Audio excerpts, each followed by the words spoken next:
Hello बच्चों।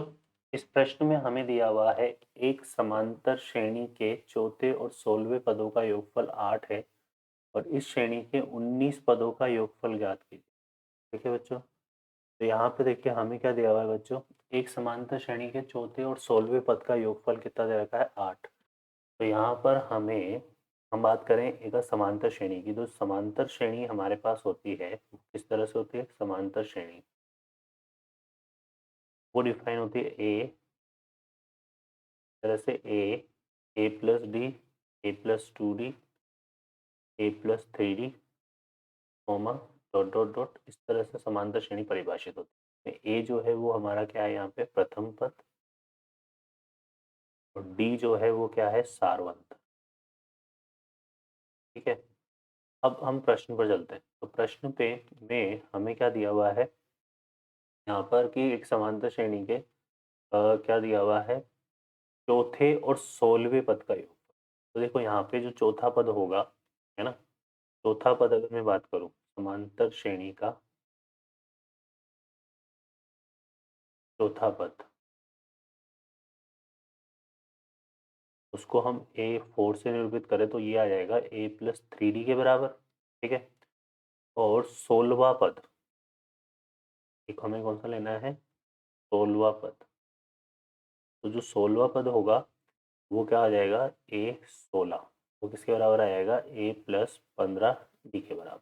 ठीक है, और इनका जो योगफल है, ठीक है, A4 प्लस A16, ये किसके बराबर है 8 के बराबर। तो इसको करते हैं हम यहाँ पे, क्या आ जाएगा A प्लस थ्री डी और ये आ जाएगा A प्लस 15D बराबर 8। तो यहाँ से कितना आ गया 2A प्लस 18D बराबर 8, यहाँ से 2 को कॉमन ले लें तो ये कितना जाएगा A प्लस 9D बराबर 4। ठीक है, अभी कह रहा है 19 पदों का हमें योगफल निकालना है। इसका निकालना है 19 पदों का योगफल। तो इस श्रेणी के 19 पदों का योगफल अगर हम करें तो वो इस तरह से हो जाएगा A plus D plus A plus two D plus dot dot dot dot, और जो 19वां पद होगा वो किससे डिफाइन होगा ए प्लस 18D, और इसका योगफल हमें निकालना है।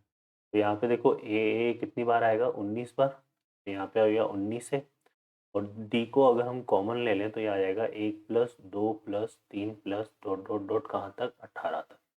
ठीक है, अब इसको हल करते हैं आगे, तो ये कितना हो गया 19 ए प्लस डी, ये क्या है हमारे पास, देखो अगर हमारे पास ये इस तरह से क्या होता है, हमारे पास ये श्रेणी होती है 1 plus 2 plus 3 plus dot dot dot plus N, है ना।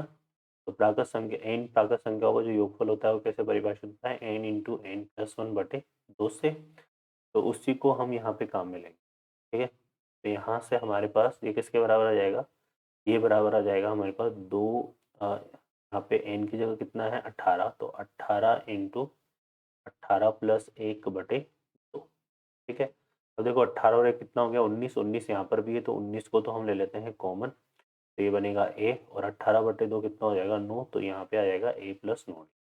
अब यहाँ पे ये हो गया 19, और ए प्लस 9D का जो मान है वो हमें दिया हुआ है कितना 4D, यहाँ पे हम लिखते हैं तो एक तो कितना आएगा, सॉरी 4 है ना, 4D नहीं है 4 है, तो ये आ जाएगा इंटू 4।